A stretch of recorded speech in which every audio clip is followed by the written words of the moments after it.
Bonjour. La leçon que nous allons étudier ici va concerner les différents types de sciences et va poser un type de problème particulier. Nous avons ici affaire à trois types de sciences qui produisent des résultats différents, ce qui va nous donner des conceptions différentes de la notion même de vérité selon les sciences. Autrement dit, qu'est-ce que la vérité dans les sciences formelles, qu'est-ce que la vérité dans les sciences de la nature, qu'est-ce que la vérité dans les sciences humaines. Voilà à quoi nous allons réfléchir et sur quoi nous allons proposer des solutions ici.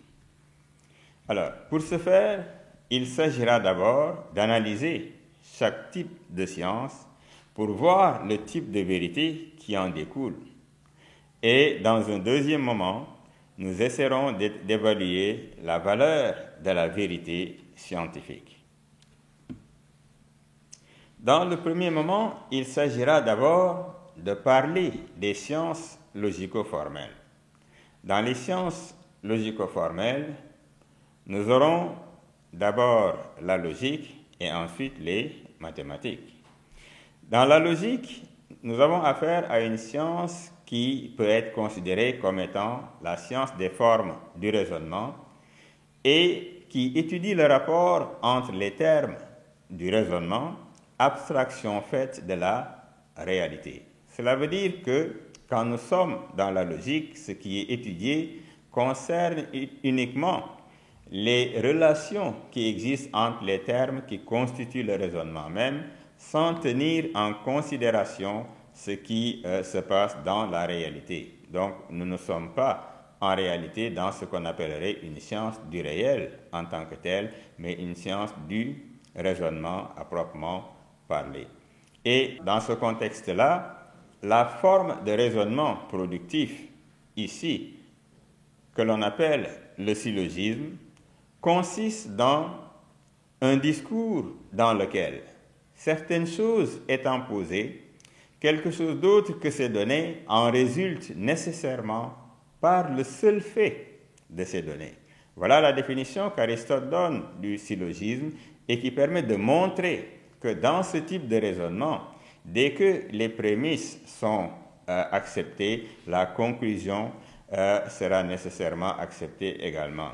Et donc, c'est cela qui fait que, quel que soit le contenu du syllogisme, n'est-ce pas, le résultat dépend exclusivement de la manière dont les prémices ont été organisées, à savoir la majeure et la mineure, et ensuite la conclusion qui suit nous donne un résultat. Voilà, donc on peut citer un exemple de syllogisme. L'exemple de syllogisme le plus connu, c'est celui proposé par Aristote et qui dit que tous les hommes sont mortels. Or, Socrate est un homme, donc Socrate est mortel. On voit ici que dès que les deux prémices de départ, à savoir tous les hommes sont mortels et Socrate est un homme, conduisent à la conclusion, donc Socrate est mortel. Et voilà ce qui va consister dans un type de raisonnement qui apparaît comme vrai dans la mesure où la forme est vraie. Alors, donc si la forme est correcte, on admet le résultat. Mais imaginez qu'on ait le syllogisme suivant. Tous les chats sont des animaux, le chien est un animal, donc le chien est un chat. Dans un tel syllogisme, il est évident que la vérité n'est pas obtenue à travers ce syllogisme-là, puisque la majeure et la mineure ne sont pas conformes aux règles du syllogisme correct. Et c'est pourquoi, en partant de prémices incorrectes, on arrive à un résultat incorrect également. Et c'est donc la forme seule du raisonnement qui va importer ici, et ce n'est pas le contenu qui sera pris en charge en réalité. Et voilà en quoi consiste ce qu'on appelle un discours logique. Voilà ce qu'on appelle ici la science de la logique, qui est la science du raisonnement correct. Voilà donc ce qui fait que pour qu'un raisonnement soit correct, Aristote nous dira qu'il va falloir qu'il obéisse à un certain nombre de règles. Et c'est ainsi qu'il va élaborer un certain nombre de règles primitives du raisonnement du discours correct qui vont être au nombre de 3. D'abord, le principe d'identité, une chose reste elle-même, A égale A. Le principe de non-contradiction, une chose ne peut être elle-même et son contraire en même temps et sous le même rapport. Et le principe du tiers exclu, de deux propositions contraires, l'une d'elles est nécessairement fausse. Il n'y a pas de troisième possibilité. Voilà donc ce qui fait qu'en observant rigoureusement un certain nombre de critères, un certain nombre de principes, la vérité en logique peut se saisir à partir de la forme même qu'adopte le raisonnement. Dans les mathématiques, nous avons une science logico-formelle également, mais ici qui va élaborer un certain nombre d'éléments qui vont produire son résultat. Les mathématiques peuvent être définies comme une science du nombre et de la figure. Descartes l'appellera science de l'ordre et de la mesure. Dans ce type de science, nous avons des enchaînements déductifs qui vont produire le résultat. Donc, le procédé mathématique est un procédé de type démonstratif qui, en partant de règles définies a priori, a la capacité d'arriver à un résultat rationnellement acceptable. Donc, en partant de points de départ comme les postulats et les axiomes qui sont des vérités, on va dire, indémontrables, nous allons aboutir à la construction d'un système cohérent de propositions qui seront ici les vérités mathématiques, à savoir les théorèmes et les définitions. Donc, on peut dire ici que la vérité mathématique signifie non-contradiction. Cela veut dire quoi? Cela veut dire qu'une fois les prémices posées et les démonstrations effectuées rationnellement, le résultat, en principe, doit être accepté, puisque c'est cela qu'exige la logique, c'est cela qu'exige la rationalité. Ainsi, ce qui peut justifier cela, c'est que, historiquement, il y a eu ce que l'on appelle le postulat des parallèles d'Euclide, qui dit que par tout point pris en dehors d'une droite, on ne peut faire passer qu'une seule parallèle à cette même droite. Ce postulat a été démenti mathématiquement par l'histoire avec deux auteurs qui ont produit des thèses différentes, à savoir Lobachevsky d'abord, qui dira que par tout point pris en dehors d'une droite, on peut faire passer une infinité de parallèles à cette même droite. Riemann viendra dire que par tout point pris en dehors d'une droite, on ne peut faire passer aucune parallèle à cette même droite. Ces propositions sont également acceptables mathématiquement parlant, même si, du point de vue de leur expression formelle, elles sont contradictoires les unes par rapport aux autres, et c'est à partir de changements de repères que la vérité mathématique demeure en ce sens-là. Donc ici, une fois que le repère est modifié, en ce moment, la vérité peut être haute et malgré l'apparente contradiction, elle ne constitue pas un empêchement à la réalisation de la vérité mathématique.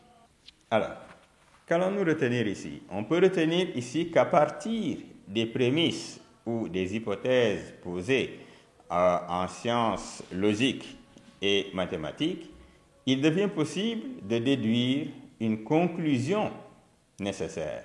Et c'est ainsi qu'on va les appeler des sciences hypothético-déductives, c'est-à-dire des sciences qui déduisent le résultat à partir des hypothèses posées a priori, c'est-à-dire avant toute expérience.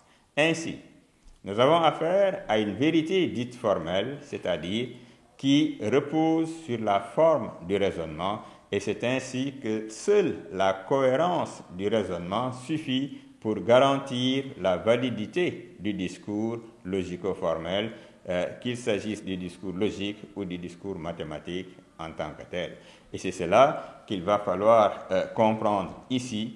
Et quand nous disons une science déductive, c'est une science qui déduit à partir d'un petit nombre de règles, un petit nombre d'hypothèses considérées comme acceptables, on arrive à des vérités nécessaires et c'est cela qui garantit la véracité, la validité du discours logico-formel en logique comme en mathématiques.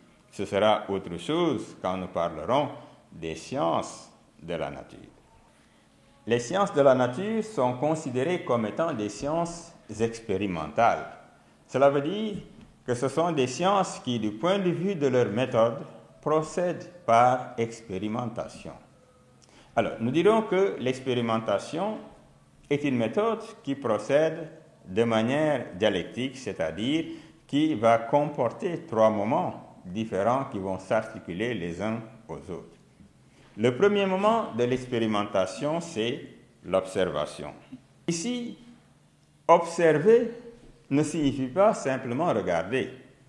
L'observation a pour point de départ un fait problème appelé encore fait polémique. Cela veut dire quoi? Cela veut dire que lorsque le savant constate dans la production des phénomènes naturels un fait qui contredit la logique de la compréhension d'un tel phénomène, il va être amené à repenser la conception qui est faite par rapport à un tel phénomène. Cela veut dire quoi? Cela veut dire que quand le savant observe une production de phénomènes, il va se rendre compte que la conception qui était admise jusqu'ici va être mise en question parce qu'il y a quelque chose de nouveau qui s'est manifesté et c'est à ce niveau-là qu'on va parler de fait problème.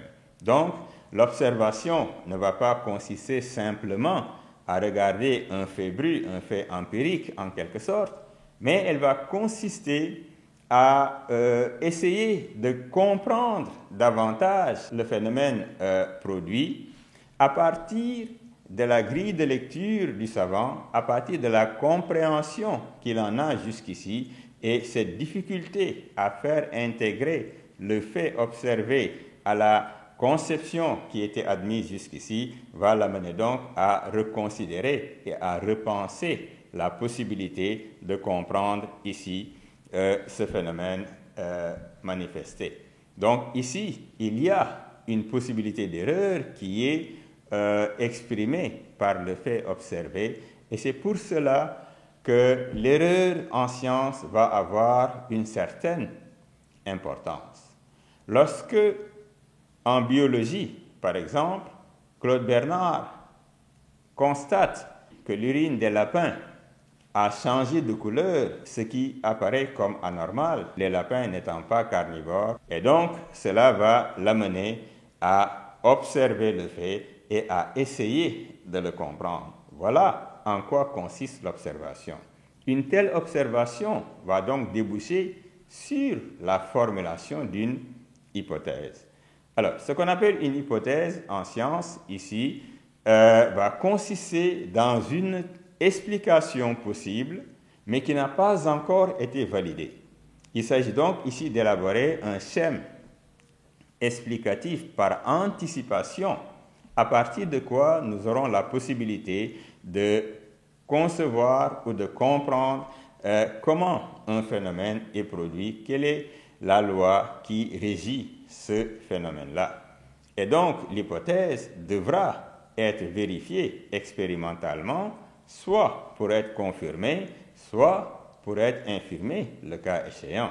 Et donc, dans la vérification expérimentale, il s'agit de réunir les conditions de production du phénomène, ce qui fait que si ces conditions sont réunies et que le même phénomène est observé, en ce moment-là, l'hypothèse qui a conduit à cette vérification est confirmée, et étant confirmée, elle devient une loi. Mais si, comme cela arrive le plus souvent, l'hypothèse n'est pas confirmée, si donc elle est infirmée, en ce moment-là, elle donne un nouveau souffle à la thèse, à la théorie scientifique qui doit ici être le point de départ, être ici la possibilité d'expliquer et de rendre compte d'un phénomène naturel. Voilà donc ce qui va se produire et quand l'hypothèse est vérifiée, elle devient une loi, mais quand l'hypothèse n'est pas vérifiée, l'observation va reprendre et le travail scientifique va donc se prolonger à partir de là. Ainsi donc, nous avons dans les sciences expérimentales une vérité considérée comme matérielle dans la mesure où ce qui est testé, ce qui est jaugé, c'est la correspondance de la pensée avec la réalité. C'est l'adéquation de la pensée avec les faits qui est ici mesurée, et c'est à partir de ce moment-là qu'on peut parler de vérité au niveau des sciences de la nature. Alors, le problème qui va se poser ici, c'est le problème de l'induction. Cela veut dire quoi? Dans les sciences logico-formelles, nous avons parlé de déduction. Ici, nous parlerons d'induction. Induction signifie que l'on va tirer une conséquence pour la généralité des faits à partir d'un petit nombre d'exemples, un petit nombre de cas expérimentés. Nous allons essayer de généraliser la vérité, on va dire, trouvée par rapport à de tels cas. Alors que dans la déduction, nous partons d'une conception générale qu'on va attribuer à des cas particuliers.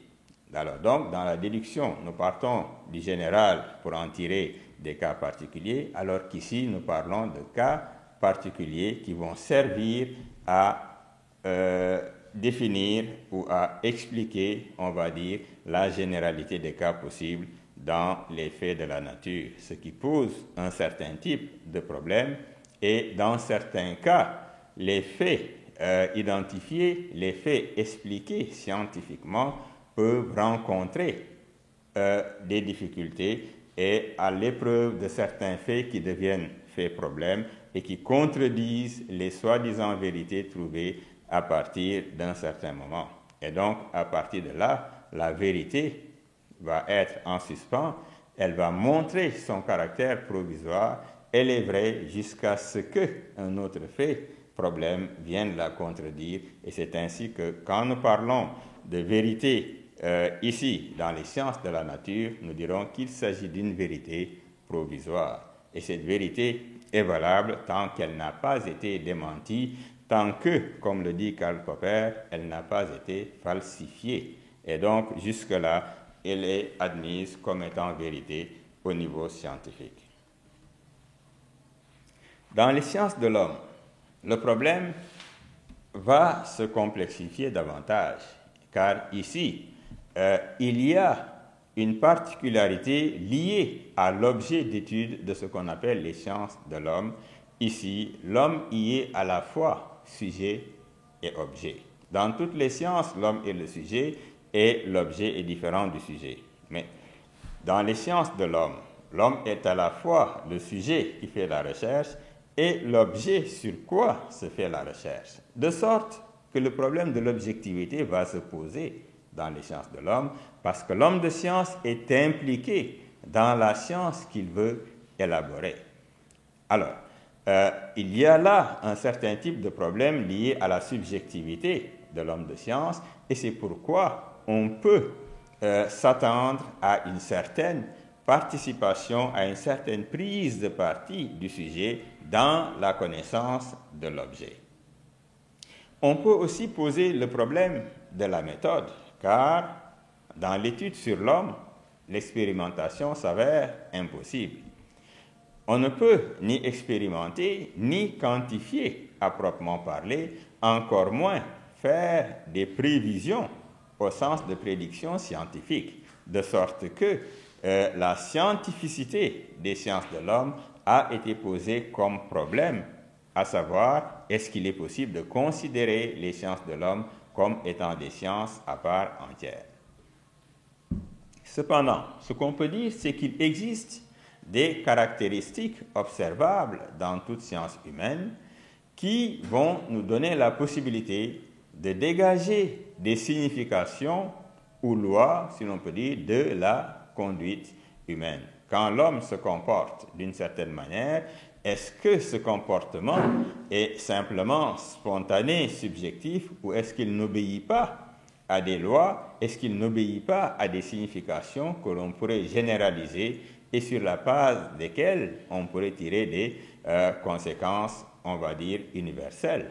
Et donc, à partir de là, il est clair que le type d'explication que la science de l'homme se propose va varier par rapport aux sciences classiques, aux sciences dites dures, et c'est ainsi qu'on passera d'une explication par des causes naturelles à l'interprétation des motivations humaines. Ici donc, le type de vérité auquel nous aurons affaire va consister dans ce qu'on appelle une vérité interprétative qui va varier nécessairement en fonction du sujet, en fonction de l'auteur, et c'est ainsi que les sciences de l'homme vont devoir surtout être considérées comme des sciences compréhensives, beaucoup plus que comme des sciences explicatives en réalité. Si nous partons de l'exemple numéro 1, nous allons prendre l'exemple de l'analyse sociologique du suicide. Les sociologues vont analyser le suicide dans les sociétés humaines et vont se rendre compte qu'il n'est pas aussi fréquent dans telle ou telle société, il n'est pas aussi remarqué dans tel ou tel milieu, il n'est pas aussi remarqué dans tel ou tel type de clan ou de caste, etc. Et en fonction de la religion du sujet, on va comprendre, on va montrer que la fréquence du suicide va varier selon l'appartenance religieuse de tel ou tel sujet, de telle ou telle classe d'individus. Et c'est ainsi qu'on peut retrouver des motivations, mais liées à des contextes socio-historiques, n'est-ce pas, différents. Et c'est cela qui montre qu'en interprétant ces significations-là, en analysant les statistiques dégagées par rapport à tout ceci, on arrive à une explication à partir de motivations qui ne remontent pas à des causes naturelles, mais simplement à des motivations psychologiques ou on dira psychosociologiques en fonction du milieu, en fonction des croyances, en fonction de l'histoire, n'est-ce pas? Toutes ces manifestations-là vont être différentes et pourront être distinguées en ce moment-là. Alors, si nous prenons l'exemple de l'histoire, nous dirons que l'histoire est une science humaine qui cherche à interpréter le passé des hommes, qui cherche à comprendre le passé des hommes, qui cherche à interpréter et à comprendre la logique du comportement humain dans le passé et à partir de là, en tirer peut-être des prévisions pour ce qui pourrait se passer dans le futur. Et comme le dit Bergson, la science mesure et calcule en vue de prévoir et d'agir. Il y a donc cette finalité qui consiste à prévoir que l'on peut trouver dans la science. Dans les sciences de la nature où il y a un déterminisme, la prévision est possible, mais dans les sciences de l'homme où il s'agit de motivations qui peuvent être individuelles ou collectives ou liées à certains aspects comme la croyance par exemple, n'est-ce pas, la prévision devient de moins en moins possible et c'est plutôt de l'ordre du probable, de sorte que, n'est-ce pas, l'histoire apparaît comme une science dans laquelle la subjectivité de l'historien n'est pas à écarter totalement, donc il y a moins, on va dire, d'objectivité, si l'on peut dire, dans ces sciences-là, dans ces sciences de l'homme, que dans les sciences précédemment citées, n'est-ce pas, le coefficient de subjectivité sera plus élevé dans les sciences de l'homme que dans les sciences citées précédemment.